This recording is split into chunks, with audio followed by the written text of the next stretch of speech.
Cavalcade of Kings.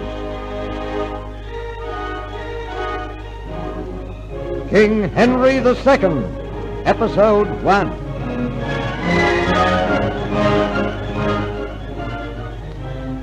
The cavalcade of kings rides on, and Henry II emerges from the blue mists of antiquity. Henry was born on March the 5th, 1133 at Le Mans. His mother was Matilda, heiress of Normandy and daughter of Henry I of England. He increased his power by marrying Eleanor of Aquitaine, the divorced wife of Louis VII of France, and heiress to a vast French territory. Henry II was crowned King of England at Winchester on the 19th of December 1154, and immediately issued a charter confirming his grandfather's laws. He next banished the foreign mercenaries and demolished over 1,100 castles erected by the feudal barons in Stephen's reign. He drew up a series of new laws and reforms called assizes, and introduced trial by jury. In 1163, Henry entered on the disastrous quarrel with the church, which terminated with the murder of Thomas à Becket, Henry's one-time friend and chancellor, whom he had elected to the high estate of Archbishop of Canterbury. At the moment, we find Queen Eleanor, a thoroughly wanton woman, making amorous advances to the young Thomas à Becket, then Chancellor of England.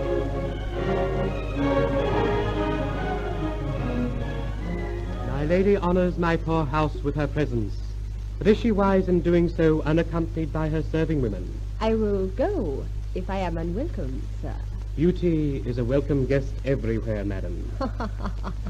That gallantry is deserving of a reward.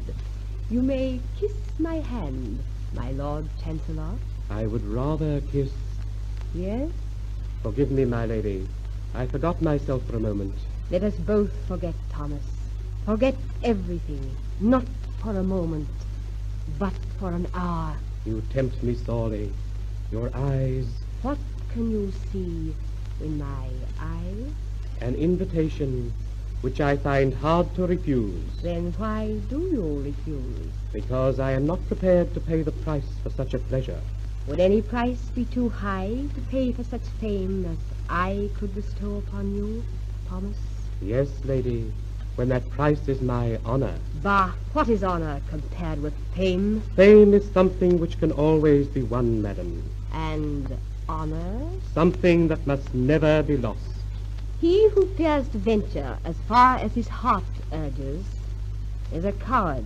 Bravery has no place where it can avail nothing. Meaning? Have you forgotten your husband, who is my friend as well as my king?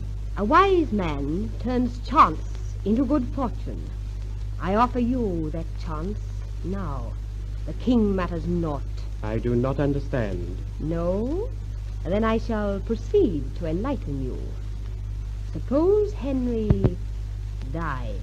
Your eldest son would succeed him on the throne. Exactly.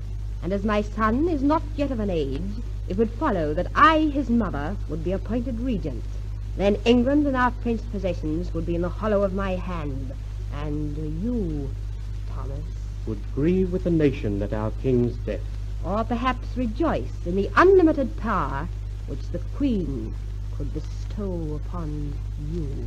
Madam is surely jesting. Nay, I am serious. I hate Henry.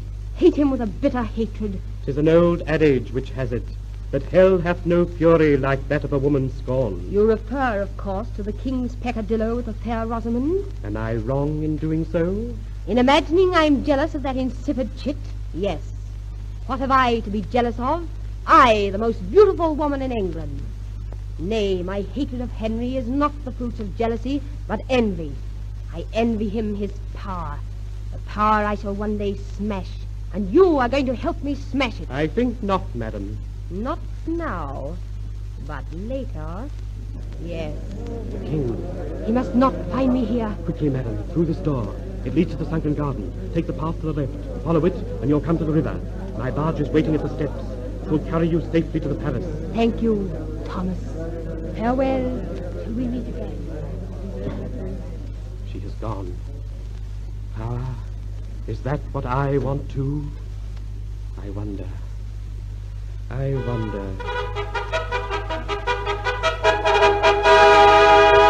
His Gracious Majesty, King Henry of England.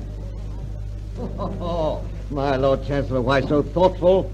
Hast a guilty conscience which troubles you? A guilty conscience? Nay, sire, I was but thinking. That was all. And your thoughts were not pleasant ones. Come, Becket, what were they? I was thinking, sire, that wickedness allied to beauty is the devil's hook baited. Hear him. Ye gods, what ails the man? Has some wench played you false? If so, why worry? Many roses grow upon the same bush. And many thorns. Well, a man must suffer for his pleasures, Becket. But we suffer gladly, whilst women remain the charming creatures that they are. Woman would be more charming if one could fall into her arms without falling into her hands. Oh, by the saints, I must remember that. 'Twas well said. Well, 'tis good to laugh. 'Tis the first time that I've done so today. You have been worried by affairs of state, perhaps, sire? Yes, and the affairs of the clergy have added to my worries. Your Majesty refers to the affair of the priest who committed that foul murder in Worcestershire? Yes, I demanded the wretch delivered up to be tried in the same court and in the same way as any other murderer. The Archbishop refused and kept the man in the bishop's prison, which means that the fiend will be merely stripped of his orders and imprisoned for a short period, whereas he should be hanged like any other criminal. The power of the church is unlimited. Now, but I mean to curtail its power, and you're going to help me do it, Becket. I, your Majesty? Yea, have you not always supported me? And always will, sire. Then I will make you Archbishop of Canterbury, and, being devoted to me, you will help me correct the church and uphold my power against the power of the clergy. What makes you think you can trust me so far, sire? I have not forgotten how you once told the bishops that men of the church were equally bound to me with men of the sword. Aye, and I loved you as a brother for your loyalty to me. You may grow to hate me, sire, as much as you now love me. Not I. Thomas à Becket is the one man of all men in England to help me in my great design.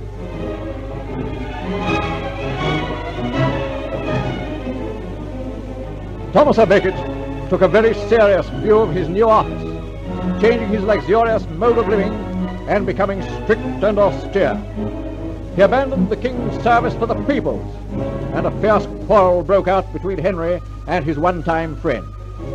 In 1164, à Becket was forced to sign the constitutions of Clarendon, and later was forced into exile for 6 years, being recalled to the English court in 1170. No sooner had he landed in England than he began a new dispute with the king. At the moment, we find Henry and Eleanor with their knights and nobles at the palace. A messenger has brought news of Thomas à Becket from Canterbury, which angers Henry.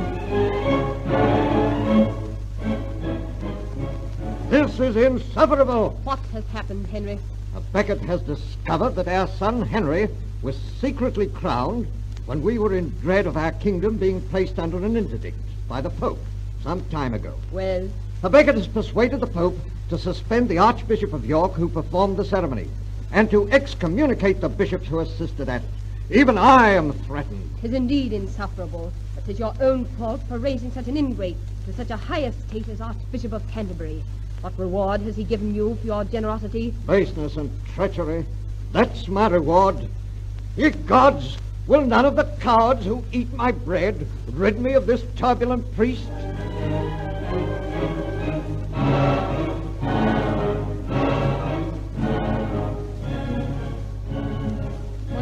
My Lord Bishop! Why do ye disturb me at vespers in the house of God? My Lord Bishop, 4 knights and 12 men burst into your house but a moment ago. Not finding you there, they're on their way here to the cathedral. You are in peril. They mean to kill you. I implore you to fly whilst yet there is time. And have them brand me a coward? Then, my lord, permit me to bolt the doors of the church. Nay, my son, this is God's house and not a prison.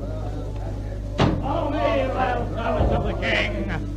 Where is the traitor, Thomas à Becket? I am no traitor, but Archbishop and priest of God. You are our prisoner. Do not lay a hand upon me, Fitzurse. Remember that you owe me fealty. What do you want of me? The excommunication taken from the bishops, and you to answer for your offenses to the king. The power of the church is above all earthly power, and even though I was threatened by all the swords in England, I would never yield. Then we will do more than threaten. Strike the traitor down!